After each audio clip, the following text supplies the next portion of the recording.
2억 3천만 원 있었는데 1년 만에 폐지 줍는 할머니 됐습니다. 이혼하고 재산 분할 받아서 부자 된 줄 알았죠. 근데 지금 새벽 5시 30분 남의 박스 훔쳤다고 경찰서 끌려갔어요. 41년 산 남편 하루 두 끼만 먹으래서 이혼했어요. 남편이 그랬죠. 한 달도 못 가서 빌빌거리며 돌아올 걸. 맞았어요. 지금 정말 빌빌거리고 있으니까. 아들한테 7천, 딸한테 4,500. 자식들 도와줬다가 1억 2천이 증발했습니다. 황혼 이혼 생각하시는 분들, 제 실수 반복하지 마세요. 끝까지 보세요. 제발.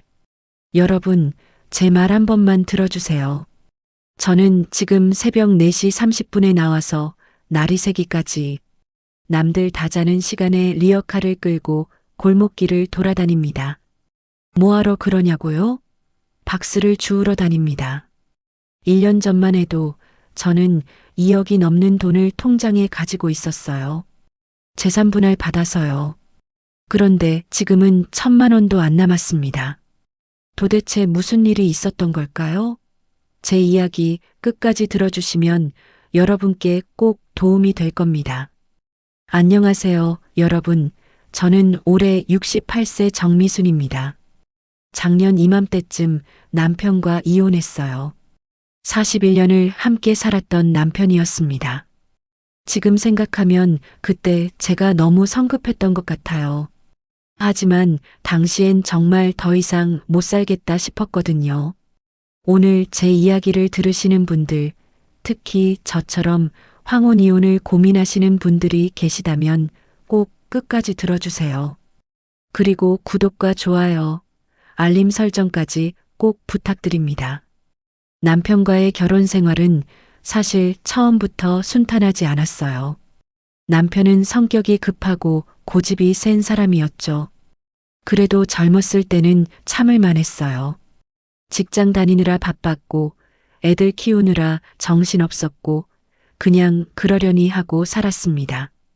문제는 남편이 62세에 정년퇴직을 하면서부터였어요. 처음엔 집에서 쉬더니 6개월쯤 지나니까 답답했는지 아파트 관리사무소에 경비원으로 취직을 했어요. 야간 관리 일이었습니다. 저녁 6시에 나가서 다음날 아침 6시에 들어오는 일이었죠. 밤새 아파트 순찰도 돌고 민원도 처리하고 택배도 정리하는 그런 일이었어요. 나이 든 사람한테는 쉽지 않은 일이었을 겁니다. 남편이 일을 시작하고 나서 우리 집 분위기가 완전히 바뀌었어요.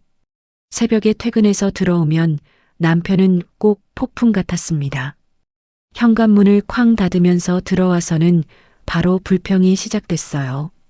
301호 아저씨가 밤 11시에 짐을 옮겼는데 자기한테 도와달라고 했다는 둥, 502호 아주머니가 새벽 5시 반에 하수구가 막혔다고 내려오라고 해서 갔다는 둥, 관리소장이 자기를 무시한다는 둥, 입주민들이 노인네라고 함부로 대한다는 둥. 매일 아침이 그랬습니다. 처음 1년은 제가 참았어요. 밤새 일하고 오시는 분이니까 힘드시겠지, 이해해야지 하면서요. 아침상을 정성껏 차려드리고 남편 말을 다 들어드리고 그러면서 살았습니다. 그런데 2년째 되니까 남편이 점점 더 예민해지더라고요. 밥이 조금만 늦어도 화를 내고 반찬이 마음에 안 들면 짜증을 내고 집안이 조금만 어질러져 있어도 소리를 질렀어요. 어느 날은 제가 감기에 걸려서 침대에 누워 있었어요. 머리가 깨질 듯이 아프고 열이 38도까지 올라서 꼼짝도 못하고 있었죠. 그런데 남편이 새벽에 들어오더니 방문을 벌컥 열고는 소리를 지르는 거예요. 아침밥도 안 차려놨어? 밤새 일하고 온 사람한테 이게 뭐 하는 짓이야? 제가 아프다고 말했더니 남편이 뭐라고 했는지 아세요? 나는 밤새 일하고 왔는데 넌 집에서 푹 쉬었으면서 감기 정도로 누워 있어? 그 말을 듣는 순간 정말 서러웠습니다. 그래도 4년을 그렇게 살았어요. 왜냐고요? 그래도 남편이 돈을 벌어오니까요. 한 달에 220만 원 정도 받았어요. 우리 나이에 그 정도면 괜찮은 수입이었죠. 그 돈으로 생활비 쓰고 병원비 내고 손주들 용돈도 주고 그랬습니다. 남편이 성격이 못됐어도 돈은 벌어오니까 참고 살았던 거예요. 그런데 작년 3월이었어요. 남편이 갑자기 일을 그만두고 들어왔습니다. 표정이 사납더라고요. 일 그만뒀어. 더러워서 못하겠어. 무슨 일이 있었냐고 물었더니 502호 아저씨한테 크게 모욕을 당했다는 거예요. 새벽 2시에 주차 문제로 민원이 들어와서 처리하러 갔는데 그 아저씨가 이 나이 먹은 양반이 일도 제대로 못해? 라고 했다는 겁니다. 그 말에 화가 나서 그 자리에서 관리소장한테 사표를 냈다고 하더군요. 솔직히 마음 한편으로는 다행이다 싶었어요. 이제 남편이 밤새 일하면서 받는 스트레스가 없어지니까 저한테 화풀이도 안 하겠지. 집에서 편하게 지내시겠지 생각했거든요. 처음 며칠은 정말 그랬어요. 남편도 조용히 TV 보고 낮잠도 자고 괜찮아 보였습니다. 그런데 일주일쯤 지나니까 남편이 하루 종일 집에 있는 게 답답한지 저한테 트집을 잡기 시작했어요. 밥이 왜 이렇게 질어? 반찬이 짜. 집안이 먼지투성이야. TV 소리가 시끄러워. 아침부터 저녁까지 계속 그랬습니다. 일할 때는 새벽에만 1시간 정도 잔소리를 들었는데 이제는 하루 종일 들어야 했어요. 차라리 일하러 나갈 때가 나았다는 생각이 들 정도였습니다. 한 달이 지났어요. 매달 1일은 남편이 생활비를 주는 날이었어요. 그동안은 통장으로 130만 원을 보내줬거든요. 그런데 그날 확인해 보니까 65만 원밖에 안 들어와 있는 거예요. 깜짝 놀라서 남편한테 물어봤죠. 이게 뭐예요? 왜 절반밖에 안 들어왔어요? 남편이 당연하다는 듯이 말했어요. 일도 안 하는데 생활비도 줄여야지. 뭐가 문제야? 저는 기가 막혔어요. 그 돈으로 어떻게 한 달을 살라는 건지. 쌀값 간단한 식비만 해도 한 달에 15만 원은 들고 반찬 재료비, 조미료, 화장지, 세제 이런 거 사면 금방이에요. 병원비는 또 어떻고요. 제가 고혈압 약, 당뇨약을 매달 먹어야 하는데 그것만 해도 한 달에 5만 원은 들거든요. 남편한테 원래대로 달라고 했더니 부족하면 나가서 벌어오라고 하더군요. 40년 넘게 집안일하고 애들 키우고 시부모 모셨는데 집에서 논다는 말을 듣다니 정말 화가 머리끝까지 났어요. 2주쯤 지나니까 냉장고가 텅텅 비기 시작했어요. 장을 보러 가도 이것저것 계산하다 보면 살 수 있는 게 별로 없었습니다. 콩나물 한 봉지가 2,000원인데 그것도 아까워서 못 사겠더라고요. 고기는 꿈도 못 꿨죠. 김치도 담그지 못하고 포기김치만 사다가 먹었어요. 반찬은 계란말이, 시금치나물, 김치 이 3가지만 돌려가며 먹었습니다. 남편은 밥상에 앉을 때마다 불평했어요. 반찬이 왜 이것밖에 없어? 고기는? 생선은? 제가 참다 못해 말했죠. 생활비를 65만 원만 주시면서 고기를 어떻게 사요? 그랬더니 남편이 뭐라고 했는지 아세요? 그럼 하루 2끼만 먹어. 우리 나이에 3끼나 먹을 필요 있어? 아침 점심만 먹으면 되지. 그 순간 정말 뭔가 끊어지는 기분이었어요. 다음 날 친구 정수기한테 전화했어요. 정수기는 3년 전에 남편을 먼저 보내고 혼자 사는 친구예요. 나와서 차나 한잔하자고 했더니 흔쾌히 나오더라고요. 동네 카페에서 만나 이야기를 나눴어요. 요즘 물가가 얼마나 올랐는지 마트 가면 놀란다는 둥 그런 이야기를 하다가 제가 남편 이야기를 꺼냈습니다. 남편이 일을 그만둔 것, 생활비를 절반으로 줄인 것, 하루 2끼만 먹으라고 한 것까지 다 털어놨어요. 정수기가 듣더니 한숨을 쉬며 말했어요. 아니, 세상이 얼마나 변했는데 아직도 그렇게 살아? 나 같으면 못 참아. 제가 그럼 어떻게 하냐고 물었더니 정수기가 단호하게 말했습니다. 이혼해. 그렇게 사느니 차라리 혼자 사는 게 100배 나아. 저는 고개를 저었어요. 이 나이에 이혼하면 뭐 먹고 사냐고, 돈도 없는데 어떻게 혼자 살겠냐고 했죠. 그랬더니 정수기가 자신 있게 말했어요. 뭐가 걱정이야? 재산 분할 받으면 되잖아. 요즘은 이혼할 때 재산 절반은 무조건 받을 수 있어. 집도 반반 나누고 국민연금도 나눠받고. 나는 지금 국민연금 분할받은 거하고 기초연금 합쳐서 한 달에 받는데 혼자 살기 충분하더라. 정수기는 보증금 5천만 원짜리 작은 아파트에서 혼자 살고 있었어요. 가끔 만나보면 문화센터도 다니고 복지관에서 운동도 하고 친구들이랑 여행도 다니더라고요. 혼자 사는데 오히려 더 행복해 보였습니다. 정수기가 물었어요. 너 국민연금 얼마나 나오는지 알아? 저는 모른다고 했어요. 남편이 통장 관리를 다 하니까 저는 생활비만 받아서 쓸 뿐이었거든요. 정수기가 혀를 찼어요. 그것도 모르고 산다고?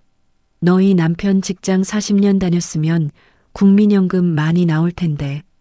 그거 절반만 받아도 한 달에 40만 원은 넘게 나올 거야.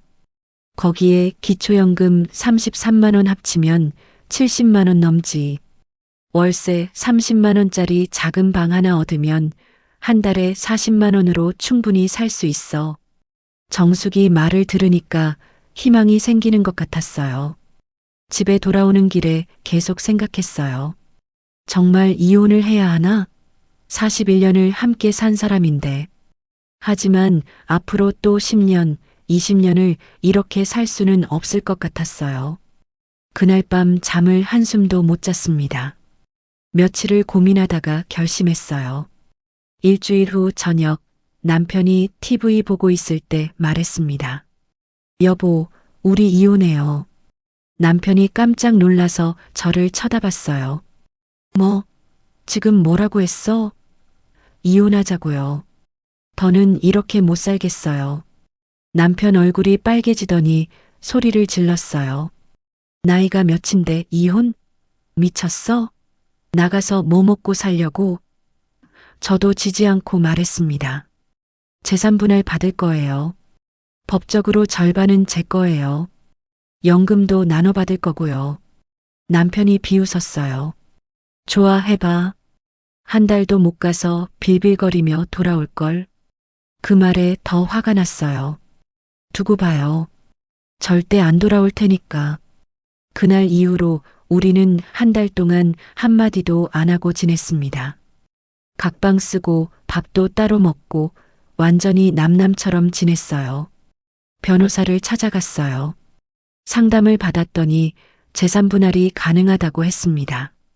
아파트가 시세로 4억 8천만 원 정도 되는데 대출 3천만 원을 빼면 4억 5천만 원이니까 제 몫은 2억 2,500만 원이라고 했어요.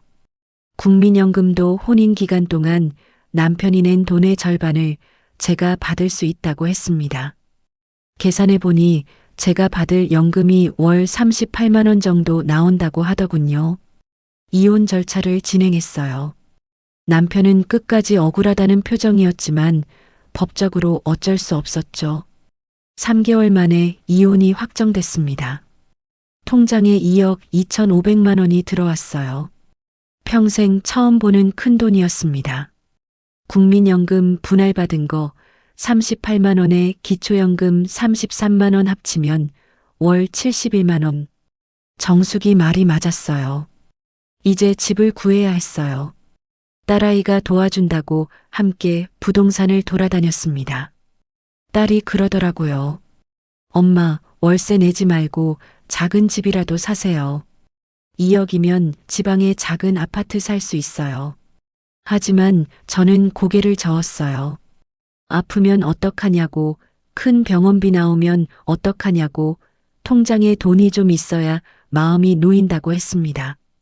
결국 보증금 3천만 원에 월세 38만 원짜리 원룸을 구했어요. 깔끔한 방이었어요.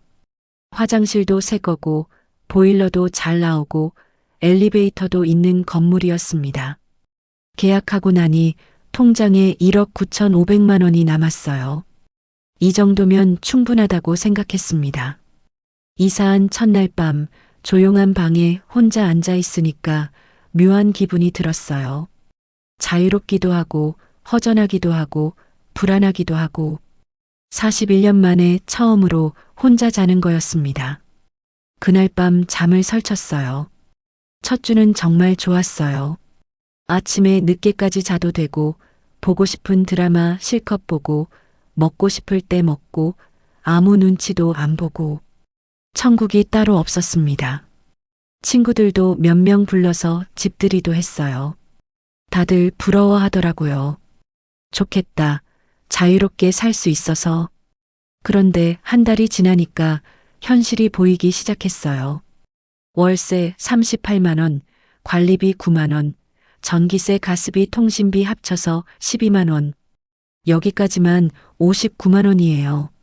연금 71만 원에서 59만 원 빼면 12만 원밖에 안 남는 거예요. 한 달 식비가 12만 원이라고요? 말도 안 되는 소리죠. 처음 2주는 통장에서 돈 빼서 썼어요. 장 보러 가서 고기도 사고 과일도 사고 그랬습니다. 근데 2주 만에 50만 원이 나갔어요. 이러면 안 되겠다 싶었죠. 다음 2주는 정말 아껴 썼어요. 고기는 안 사고 두부랑 계란으로만 반찬 만들고 과일은 바나나만 사고 그래도 30만 원이 나갔습니다. 한 달에 80만 원이 나간 거예요. 계산해 봤어요. 연금 71만 원에서 고정비 59만 원 빼면 12만 원. 근데 실제로는 매달 80만 원씩 쓰니까 부족한 게 68만 원. 그럼 통장에서 매달 68만 원씩 나간다는 거잖아요. 그 생각을 하니까 잠이 안 왔습니다. 일자리를 알아봐야겠다고 생각했어요. 다음 날부터 여기저기 전화했습니다. 식당, 편의점, 마트, 청소일 가리지 않고 다 알아봤어요. 그런데 나이를 말하면 다들 똑같은 대답이었어요. 죄송합니다. 저희는 60세 이하만 채용하고 있습니다. 어떤 곳은 전화 받자마자 나이 물어보고 68세라고 하니까 바로 전화를 끊어버리더라고요. 일주일 동안 30군데 넘게 전화했지만 단 한 곳도 면접 기회조차 주지 않았어요. 직접 찾아간 곳도 있었어요. 동네 분식집 사장님한테 설거지라도 하겠다고 했더니 사장님이 난처해 하시더니 어머니, 제 친정엄마도 이 일 못하신다고 하셨어요.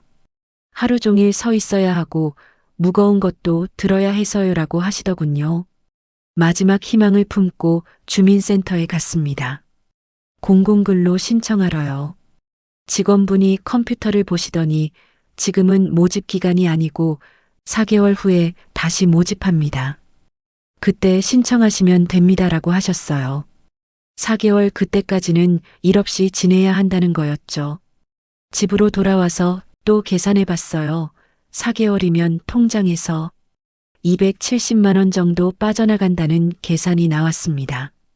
남은 돈 1억 9천만 원에서 270만 원 빼면 1억 6,700만 원. 그래도 괜찮다고 생각했어요. 공공근로 시작하면 한 달에 70만 원 정도 받을 테니까 그때부터는 통장 안 건드려도 되겠다 싶었죠. 그런데 그 4개월 동안 예상치 못한 일들이 생겼어요. 첫 번째는 건강 문제였습니다. 어느 날 갑자기 치아가 너무 아픈 거예요. 참다 치과에 갔더니 임플란트를 2개 해야 한다고 하더군요. 비용이 한 개당 100만 원, 총 200만 원. 깜짝 놀랐죠. 그 돈이면 석 달을 더 버틸 수 있는 돈인데 고민하다가 일단 진통제만 처방받고 나왔어요. 참을 수 있을 때까지 참자고 생각했습니다. 두 번째는 손주 문제였어요. 손주들이 너무 보고 싶어서 일주일에 3번씩 아들 집에 갔어요. 처음엔 며느리가 좋아했어요. 어머니가 애 봐주시니까 제가 좀 쉴 수 있어서 좋아요. 그런데 한 달쯤 지나니까 며느리 표정이 달라지더라고요. 제가 가면 인상을 쓰고 빨리 가라는 눈치를 보내고 어느 날은 대놓고 말했어요. 어머니, 오늘은 친정 가야 해서요. 다음에 오세요. 서운했지만 이해했어요. 며느리 입장에서는 시어머니가 자주 오면 부담스럽겠죠. 일주일에 한 번만 가기로 했어요. 그런데 혼자 있는 시간이 너무 길었어요. 아침에 일어나서 뭘 해야 할지 모르겠더라고요. TV 보고, 청소하고, 빨래하고, 밥 먹고, 낮잠 자고, 또 TV 보고, 매일이 똑같았습니다. 너무 심심해서 복지관에 갔어요. 노래 교실도 있고, 댄스 교실도 있고, 탁구도 칠 수 있다고 하더라고요. 근데 회비가 한 달에 3만 원이었어요. 3만 원도 아까웠습니다. 그렇게 2개월이 지났어요. 어느 날 오후에 초인종이 울렸습니다. 문을 열었더니 아들이 서 있었어요. 평일 낮인데 웬일인가 싶었죠. 엄마, 잠깐 들어가도 돼? 아들 표정이 심각해 보였어요. 안으로 들어와서 한참을 말을 못하더니 조심스럽게 말을 꺼냈습니다. 엄마, 죄송한데 엄마한테 부탁드릴 게 있어서 왔어요. 무슨 일이냐고 물었더니 전세 계약 만료가 다가오는데 집값이 너무 올라서 7천만 원이 부족하다는 거예요. 2년 전에 전세 3억 2천에 들어갔는데 지금은 4억을 달라고 한답니다. 아들이 계속 말했어요. 은행 대출도 한도가 꽉 찼고 제 저축도 다 털어서 모아봤는데 7천만 원이 모자라요. 엄마, 7천만 원만 빌려주실 수 있을까요? 2년 후에 전세 끝나면 무조건 갚을게요. 제발 부탁드려요. 아들이 고개를 숙이며 말했어요. 며느리가 둘째를 임신했는데 이사 갈 곳이 없어서 매일 울고 있다고 했습니다. 친정에서도 도와줄 형편이 안 된다고. 제 아들이 평생 저한테 손 한 번 벌린 적이 없는데 그렇게 간절하게 부탁하는데 어떻게 거절하겠어요. 마음이 아팠습니다. 그래, 알았어. 2년 후에 꼭 갚아야 한다. 아들이 눈시울을 붉히며 엄마 정말 감사합니다. 평생 잊지 않을게요라고 말했어요. 그날 저녁 아들 통장으로 7천만 원을 보냈습니다. 통장 잔고를 보니 1억 900만 원이 남았더라고요. 그래도 1억은 넘으니까 괜찮다고 생각했어요. 2년만 기다리면 받을 수 있으니까요. 그런데 한 달 반쯤 지나서 이번엔 딸이 찾아왔어요. 전화도 없이 갑자기 오더니 울고 있었습니다. 엄마, 큰일 났어요. 무슨 일이냐고 물었더니 딸 남편이 다니던 회사가 부도가 났다는 거예요. 갑자기 월급도 못 받고 퇴직금도 못 받고 쫓겨났다고 했습니다. 딸이 계속 울면서 말했어요. 오빠는 엄마한테 7천만 원이나 빌렸잖아요. 나는 한 번도 엄마한테 손 벌린 적 없는데 이럴 때 좀 도와주셔야 하는 거 아니에요? 딸의 말을 들으니 미안한 마음이 들었어요. 맞아요. 딸은 결혼하고 나서 한 번도 돈 달라고 한 적이 없었어요.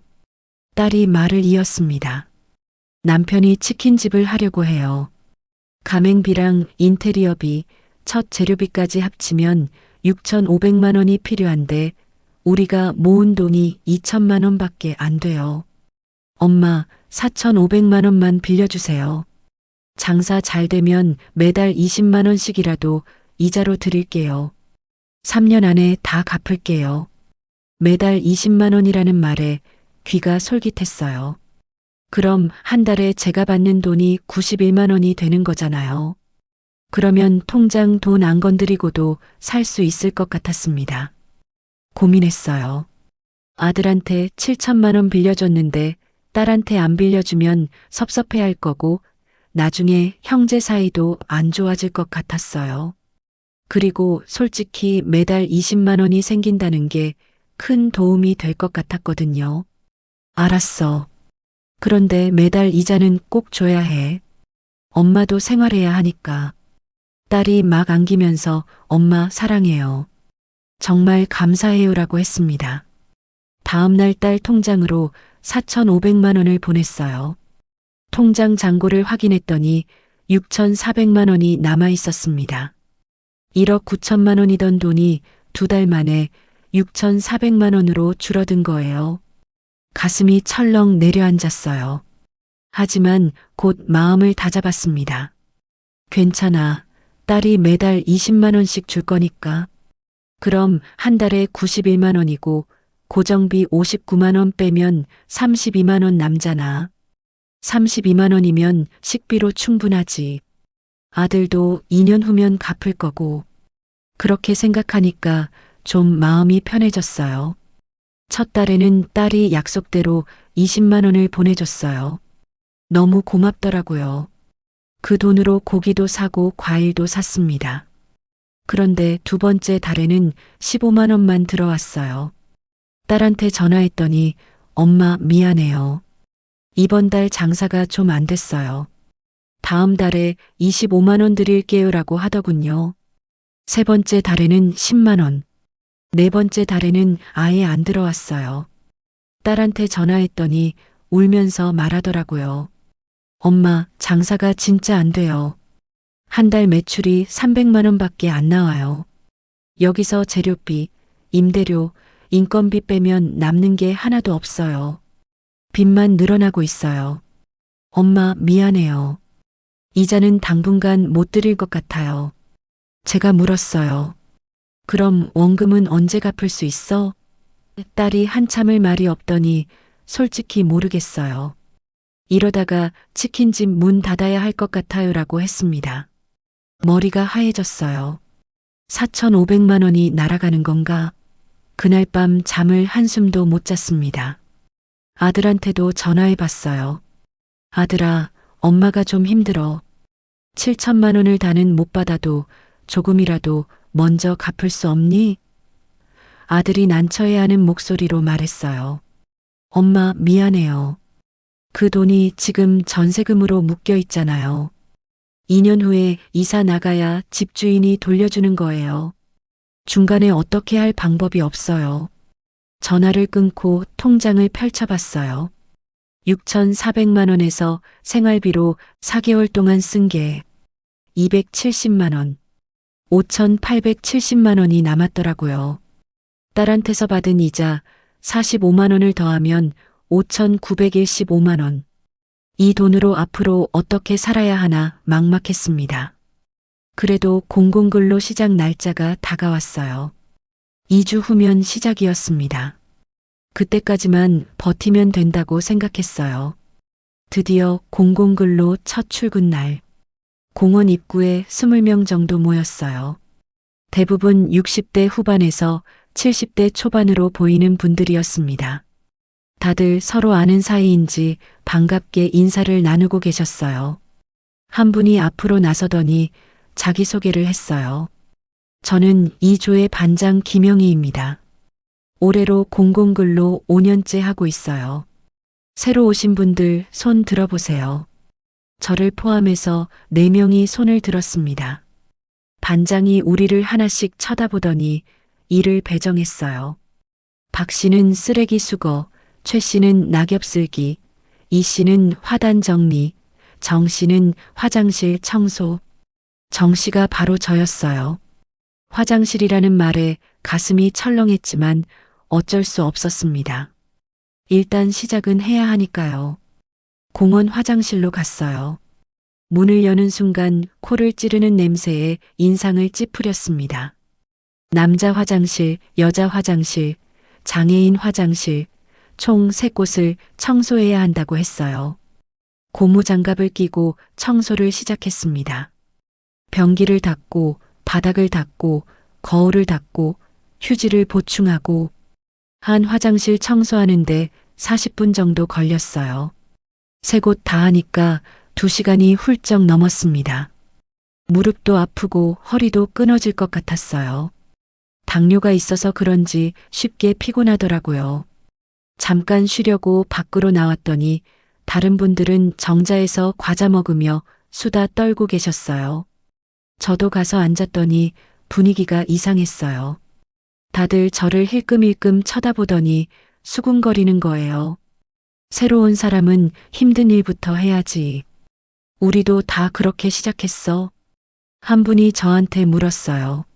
몇 살이세요? 68살입니다. 그랬더니 어머, 나보다 많네. 나는 66살인데. 나이가 많으면 더 힘들 텐데라고 하더군요. 동정하는 건지 비꼬는 건지 모르겠더라고요. 한 달을 그렇게 일했어요. 매일 화장실만 청소했습니다. 다른 사람들은 일주일에 한 번씩 일을 바꿔가면서 했는데 저만 계속 화장실이었어요. 참다 못해 반장한테 말했습니다. 반장님, 한 달 했으니까 이제 다른 일로 좀 바꿔주시면 안 될까요? 반장이 퉁명스럽게 말했어요. 원래 처음 배정받은 일을 끝까지 해야 해요. 공공근로 끝날 때까지요. 그럼 6개월 동안 계속 화장실만 해야 한다는 말씀이세요? 당연하죠. 규칙이에요. 그런 규칙이 어디 있어요? 주민센터에 물어봐야겠어요. 제 말에 반장 얼굴이 굳어지더니 차갑게 말했어요. 하기 싫으면 나가세요. 할 사람 많아요. 다음 날 주민센터에 찾아갔어요. 담당 직원한테 사정을 설명했습니다. 새로 온 사람한테만 화장실 청소 6개월 시키는 게 맞나요? 너무 불공평한 것 같은데요. 직원이 난처한 표정으로 말했어요. 공식적인 규칙은 아닌데 현장에서 그렇게 하고 있다면 저희가 직접 개입하기는 어렵습니다. 반장님께 한 번 더 말씀해 보시는 게 어떨까요? 그날 오후 일하러 갔더니 분위기가 싸늘했어요. 반장이 저를 노려보더니 큰 소리로 말했어요. 정 씨, 주민센터 가서 고자질했다며? 제가 대답도 하기 전에 다른 사람들이 수군거렸어요. 에이, 그러면 안 되지. 우리도 다 참고 했는데. 완전히 왕따가 된 기분이었습니다. 그날부터 아무도 저한테 말을 걸지 않았어요. 점심시간에도 혼자 떨어져서 먹어야 했고 도와주는 사람도 없었습니다. 일주일을 버텼는데 어느 날 화장실 청소를 같이 하던 분이 갑자기 일을 바꿨어요.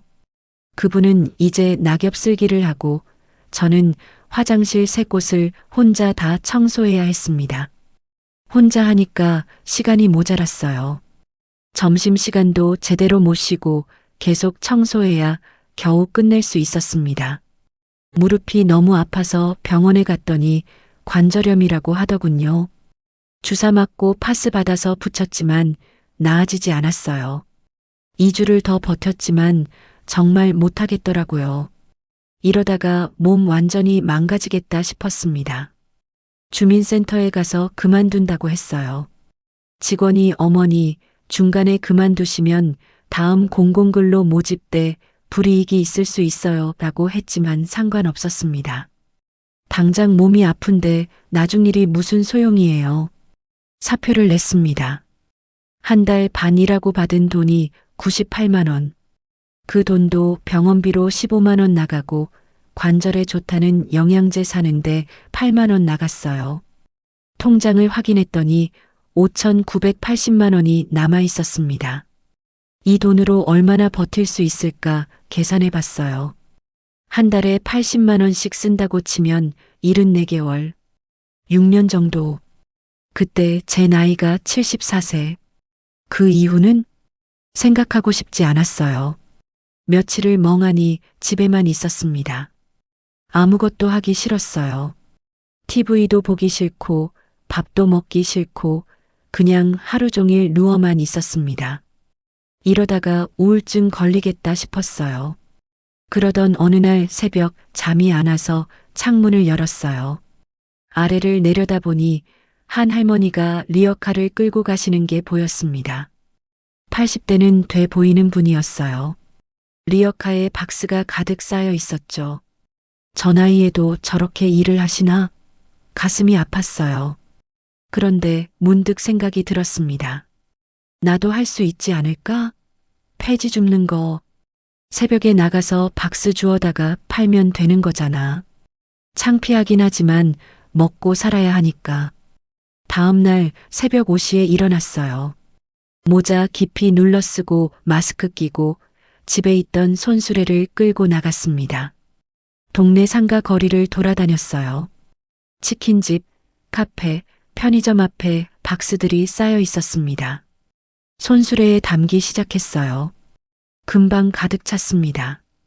고물상으로 갔더니 저울에 달아보고는 5,000원이라고 하더군요. 1시간 반 걸려서 5,000원. 그래도 기뻤어요. 다시 나가서 한 번 더 모아왔습니다. 이번엔 6,000원. 2번 왕복해서 11,000원 벌었어요.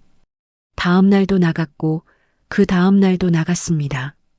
매일 새벽 4시 30분에 일어나서 7시까지 일했어요. 하루에 평균 12,000원 정도 벌었습니다. 한 달이면 36만 원. 나쁘지 않았어요. 연금 71만 원에 36만 원 더하면 107만 원.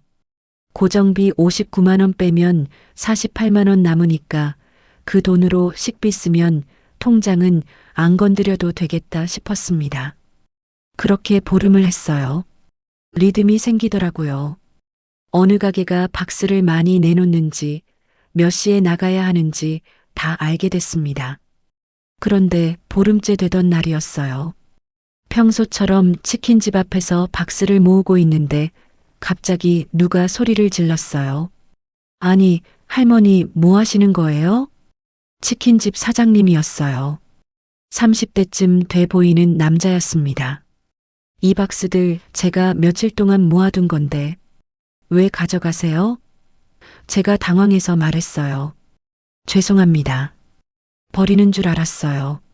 버리는 게 아니라 고물상에 팔려고 모아둔 거예요. 요즘 박스값이 올라서 한 달에 10만 원은 되거든요. 그런데 자꾸 누가 가져가서 짜증났는데 할머니셨네요. 제가 사과하고 박스를 다시 내려놓으려는데 사장님이 전화를 걸더니 네, 경찰서요? 신고하려고요. 제 가게 앞에 모아둔 박스를 자꾸 가져가는 사람이 있어서요. 네, 지금 잡았습니다라고 하는 거예요. 머리가 하얘졌어요. 경찰서? 전과자가 되는 건가? 10분쯤 지나니까 정말 경찰차가 왔어요. 경찰관 2명이 내려서 저한테 물었습니다. 할머니, 이 박스들 어디서 가져오셨어요? 제가 떨리는 목소리로 대답했어요. 여기 가게 앞에 있길래. 가게 주인 것인 거 아셨죠? 아니요, 버리는 줄 알았어요. 버린 게 아니라 모아둔 겁니다. 이건 절도에 해당될 수 있어요. 68세에 처음으로 경찰차를 탔습니다. 경찰서로 가서 조서를 작성했어요. 이름, 주민번호, 주소, 직업 다 적었습니다. 왜 가져갔냐고 물어서 솔직하게 말했어요. 돈이 없어서요. 먹고 살려고 그랬습니다. 경찰관이 한숨을 쉬며 말했어요. 할머니, 이해는 하지만 남의 물건 가져가시면 안 되죠. 경찰관이 치킨집 사장님한테 전화를 했습니다. 한참을 설득하더니 돌아와서 다행히 사장님이 이번 한 번만 봐주신다고 하세요. 대신 다시는 그러시면 안 됩니다라고 했어요. 집으로 돌아오는 길, 다리에 힘이 하나도 없었습니다. 너무 창피하고 서러웠어요. 68세 할머니가 박스 몇 개 훔쳤다고 경찰서까지 갔다니. 집에 들어와서 한참을 울었습니다. 내가 왜 이렇게 됐을까? 2억 3천만 원이나 받았는데 1년 만에 이 지경이 됐을까? 아들한테 전화했어요. 목소리를 최대한 밝게 하려고 애쓰면서 물었습니다. 아들아, 빌려준 돈 조금이라도 일찍 갚을 수 없니? 엄마가 좀 힘들어. 아들이 미안하다는 말만 반복했어요. 엄마, 정말 죄송해요. 2년만 기다려주세요. 딸한테도 전화했어요. 딸아, 엄마 원금은 포기할 테니까 이자라도 좀 줄 수 없니? 딸이 울면서 말했어요. 엄마, 치킨집 다음 달에 문 닫을 것 같아요. 빚만 1,000만 원 생겼어요. 엄마한테 빌린 돈은 언제 갚을 수 있을지 모르겠어요. 전화를 끊고 통장을 펼쳐봤습니다. 5,800만 원. 이혼한 지 이제 1년 2개월. 2억 3천만 원에서 1억 7,200만 원이 사라졌습니다. 지금 페이스대로 가면 6년 후엔 바닥날 거예요. 그때 제 나이가 74세. 그 이후엔 어떻게 살아야 할까요? 가끔 이런 생각을 해요. 남편한테 연락해 볼까? 잘못했다고 할까? 다시 같이 살 수 있을까? 하지만 자존심이 허락하지 않습니다. 남편이 뭐라고 했죠? 한 달도 못 가서 빌빌거리며 돌아올 걸. 그 말이 맞았어요.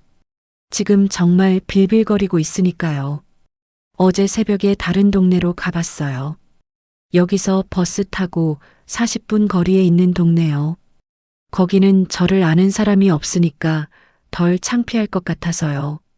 박스를 주었습니다. 아무도 신고하지 않았어요. 고물상에서 10,000원을 받았습니다. 오늘도 나갔고 내일도 나갈 겁니다. 이게 지금 제가 할 수 있는 유일한 일이니까요. 여러분, 제 이야기 어떻게 들으셨나요? 저는 여러분께 이혼하지 말라고 말씀드리는 게 아닙니다. 정말 힘들면 이혼하는 게 맞을 수도 있어요. 하지만 저처럼 준비 없이, 계획 없이 하시면 안 됩니다. 연금만으로는 절대 살 수 없어요. 특히 월세를 내야 한다면 더욱 그렇습니다. 일자리도 구하기 어렵습니다. 나이가 많으면 아무도 안 받아줘요. 자식들도 각자 사정이 있어서 도와줄 수 없을 때가 많습니다. 빌려준 돈도 돌려받기 어렵습니다. 만약 이혼을 결심하신다면 꼭 이것만은 기억하세요. 재산분할 받은 돈으로 집을 사세요. 월세 내지 마시고요. 그래야 고정비가 줄어듭니다. 그리고 그 돈 절대 자식들한테 빌려주지 마세요. 나중에 못 받습니다. 마지막으로 일자리를 먼저 구하세요. 이혼하기 전에요. 저는 이 모든 걸 거꾸로 했어요. 그래서 지금 이렇게 됐습니다. 여러분은 제 실수를 반복하지 마세요. 긴 영상 끝까지 봐주셔서 진심으로 감사합니다. 구독과 좋아요, 알림 설정 부탁드립니다.